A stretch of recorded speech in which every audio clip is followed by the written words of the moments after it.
For Eric J on Sports, I'm Eric J, and this is what I think.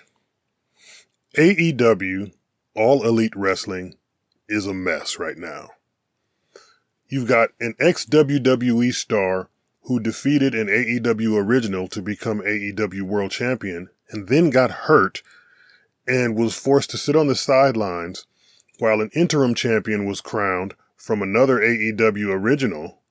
And then the two champions met and the original champion, the injured champion, reclaimed the title and then decided to air grievances in a public forum instead of addressing the boss and whomever he had issues with, to the point where his comments were so toxic that Tony Khan was forced to vacate the world championship.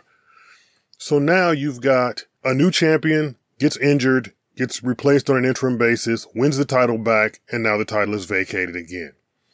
But in addition to that, you just complete a tournament to crown your inaugural Trios champions with the three guys who the belts were actually being held for, because Tony Khan had stated unequivocally that he was going to hold off on introducing the Trios belts until Kenny Omega returned from injury. Kenny Omega returns from injury, wins the titles, and now they're vacated also, and now you have to have new champions for that also. So AEW is a mess right now. And that's not to mention that AEW just crowned an interim women's champion because the reigning women's champion is either injured or sitting on the sideline because nobody wants to work with her. Nobody will actually say what the truth is. So AEW is a mess right now. But going back to the men's championship, that situation started many, many years ago when CM Punk and Colt Cabana elected to sue a WWE doctor. They won a settlement, and that settlement led to the two plaintiffs, Punk and Cabana, suing each other for some reason. And in the course of suing each other, that led to the dissolution of a friendship that had gone on for several years. Well, that's fine. If you don't want to be my friend, you don't have to be my friend. But CM Punk was not wrestling. He elected to go the MMA route, and then he went back in business with WWE briefly, while Colt Cabana was wrestling all over the world. He was wrestling for Game Changer and House of Hardcore and Ring of Honor and New Japan and Pro Wrestling Guerrilla. He was doing what Colt Cabana had always done. But then AEW comes around, and AEW elects to set up a system where, unlike WWE, AEW was going to create the next generation of wrestling stars. And you know this because Kenny Omega wasn't the first AEW World Champion. The Young Bucks lost in the first round of the tag team title tournament to Private Party. And they brought in these young guys, and then they brought in some veterans like Billy Gunn and Matt Hardy, Christopher Daniels, Mark Henry and Paul White, and Serena Deeb, coaches while working in the ring or while working as a wrestling talent to help some of these young guys out. And one of the coaches that were brought in was a guy named Colt Cabana. Colt Cabana had been in the business for 20 plus years. Colt Cabana was a veteran. He knew how to work. He knew the business. He could teach young guys. So he was brought in to be one of the coaches. But then Tony Khan had an interesting idea. Tony Khan said, you know what? There's a lot of top WWE stars that are being released. Guys like Keith Lee, Bryan Danielson, and Ember Moon, and other people. There are a lot of ex-WWE stars who are being released, and Tony Khan said, maybe I can boost my TV ratings if I sign some of these established names, people who were just on TV with WWE that fans would recognize. And he did that. And then he also had a crazy idea. Why don't I sign CM Punk? He hasn't wrestled in 7 years. Why don't I see if he's interested? Because this isn't a hard schedule. It's not 300 days a year. It's not traveling all over the world, grinding yourself to death. It's about 120 days. You don't have to do TV every week. You don't have to try to carry the company. Why don't I sign CM Punk?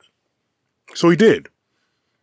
And he did this despite the fact that Colt Cabana was very popular in his locker room, and Colt Cabana and CM Punk hadn't been friends for about 7 years. But the idea was that Punk would be a mainstay on regular television, on Rampage and Dynamite, while Colt Cabana, as a member of the Dark Order, would appear on Dark and Dark Elevation, occasionally coming out with the Dark Order on Rampage and Dynamite, and he would appear on BTE, and all would be fine with the world. But a funny thing happened on the way to the Coliseum. CM Punk is on TV every week. Colt Cabana is nowhere to be found. He's never seen on television.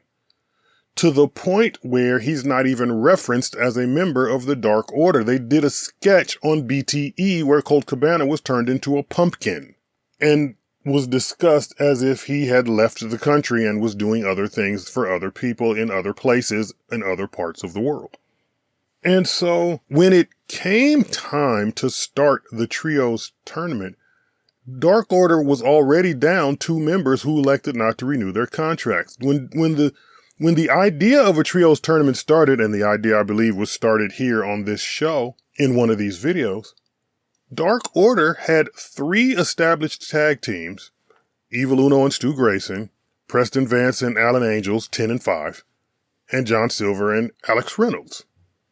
And then they had Colt Cabana, which means that they could have put together a litany of Trios teams. Any one of the 3 established tag teams plus Colt Cabana, or 1 member from each of the established tag teams, or Colt Cabana and any 2 other guys. They could have done a million things with that group and created Trios teams. And so by the time the tournament happened, Stu is gone, Alan Angels is gone. They're left with Silver and Reynolds, Uno, Preston Vance, and no Colt Cabana. So they basically only have a couple of options for Trios teams. But that's, neither here nor there. In the course of Colt Cabana disappearing from AEW, though, a lot of other talents were upset about this, and they blamed CM Punk directly. But none of them aired the grievance in public, except Hangman Adam Page, because he had the opportunity to speak to CM Punk because they were competing for the World Championship against one another. So Adam Page was able to say on a mic, on television, hey, I don't like the way this is going because I'm a friend of Colt Cabana. Now, if you want to look at the genesis of the entire issue that has led to the AEW World Championship being vacated at present time, then you don't blame CM Punk for his press conference after All Out. You don't blame CM Punk. You blame Hangman Adam Page.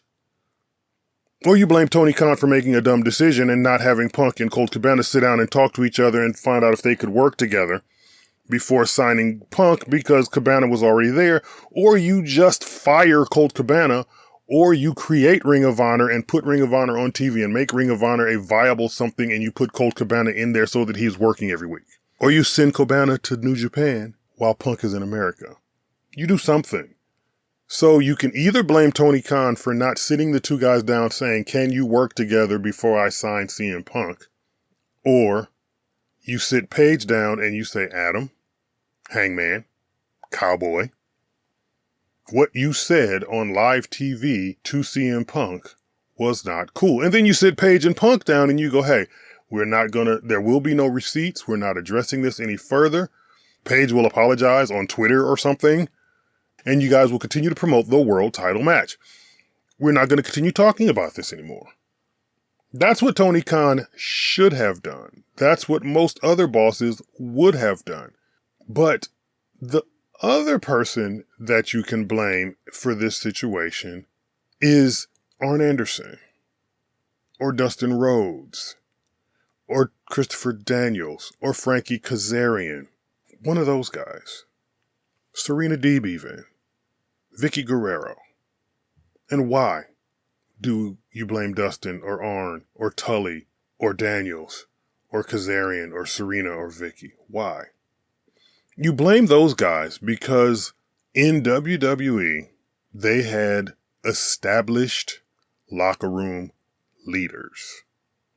Guys like The Undertaker and Ron Simmons veterans who had been in the business a long time, who guys looked up to and respected, who, when somebody got out of line, would bring that wrestler into the locker room and tell him or her, you were out of line, this is why. And they would take care of business, and the business would police itself.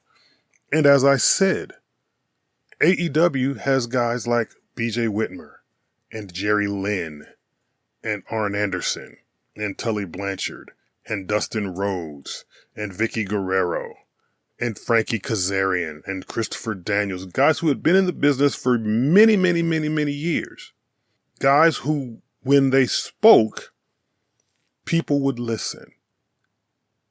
If Vicky Guerrero tells any woman how to do business, they're going to listen. If Arn Anderson tells any man how to do business, they're going to listen. Tully Blanchard, Dustin Rhodes, who's in his 50s and still out there performing with the 20-year-olds as if he'd been doing it all his life, which he has.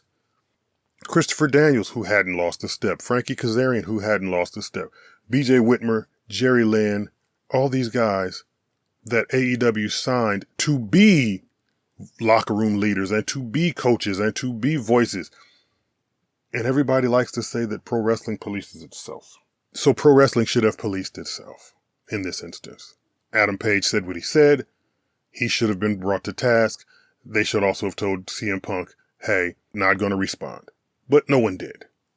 And as a result, CM Punk, at the first available opportunity, instead of addressing Page the week after on Dynamite and getting it out in the air and putting it and ending it, then he waited until after he'd won the title, got hurt, had to sit on the sideline, watch somebody else win the title, got beat by that champion, and then came back in the rematch and won the title back. He waited until then to address Colt Cabana, Hangman Page, the Young Bucks, and Kenny Omega, which pissed off a whole bunch of people because he could have, if he had something to say in all of that time, he could have said it. So he waited, picked his spot, said what he said, pissed off a whole bunch of people to the point where Tony Khan had to say, you know what? I can't have you be my champion right now. You know, like a married couple, when the husband does something so stupid, the wife says, you know what? I just can't stand to look at you right now. I can't stand to be around you right now. You're going to have to go until I feel better about things, and then I'll call you and you can come back. And that's where CM Punk is, waiting for that call so he can come back. But because he so pissed off other people, the Young Bucks and Kenny Omega are now waiting for that call so they can come back. So this whole situation got out of hand. And the one thing that I will agree with some of the podcasters that used to be in the business in the 80s and 90s, the one thing I will agree with is that the leadership of AEW, I'm not going to say AEW lacked leadership because everybody else is saying that AEW lacked leadership. I'm not going to say that AEW lacked leadership. What I will say, though, is that the leadership of AEW, the Arn Andersons, the Tully Blanchards, the Vickies, the BJ Whitmers, the Jerry Lynn's, the Christopher Daniels, Frankie Kazarian, Dustin Rhodes, these people, somebody should have grabbed Adam Page by the scruff of his neck and told him that he was wrong. And then somebody should have grabbed CM Punk by the scruff of his neck and said, hey, this is as far as it goes. Or better yet, when Tony Khan considered hiring CM Punk, he should have sat down with Colt Cabana and CM Punk and said, can you guys peacefully coexist in the same air? Can you guys function in the same space? If you cannot, then unfortunately, we won't sign CM Punk because we've got Colt Cabana who's very popular and we don't want to disrupt the locker room. That's what he should have done. That's what somebody like Tony Schiavone should have told Tony Khan to do. That's what somebody like Jim Ross or Taz should have told Tony Khan to do.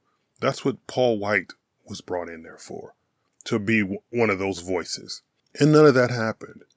So now Tony Khan has hired Tony Schiavone to be his sounding board and his right-hand man and to be the guy who keeps an eye out for things and helps mitigate situations such as this. But it's now too little too late because it's already happened and you no longer have a heavyweight champion because you're now waiting for a tournament to crown a new heavyweight champion. And the sad part about this tournament is you got a bunch of guys who don't deserve the belt in there with a couple of guys that have already had the belt and Bryan Danielson, who was content to help make other stars and probably doesn't really want the belt, but will probably end up with it. Or you end up with a 3-time champion in Jon Moxley, a 2-time champion in Chris Jericho, or somebody like Darby Allin or Sammy Guevara as champion. So AEW is a mess right now. And as I said, where I agree with some of the guys like Booker T and Cornette and Conan and Disco Inferno, they did it to themselves. But they did it to themselves because they didn't know any better. They're a young company, and they needed to step in the mud to know not to walk on that path. They've stepped in the mud. Hopefully, in the future, they won't walk on that path. Remember to like and share this video and subscribe to this channel, and visit my new website at the URL in the description below. And follow me on Facebook at Eric J on Sports 1 and on Instagram and Twitter at Eric J on Sports. And for Eric J on Sports, I'm Eric J, and this is what I think.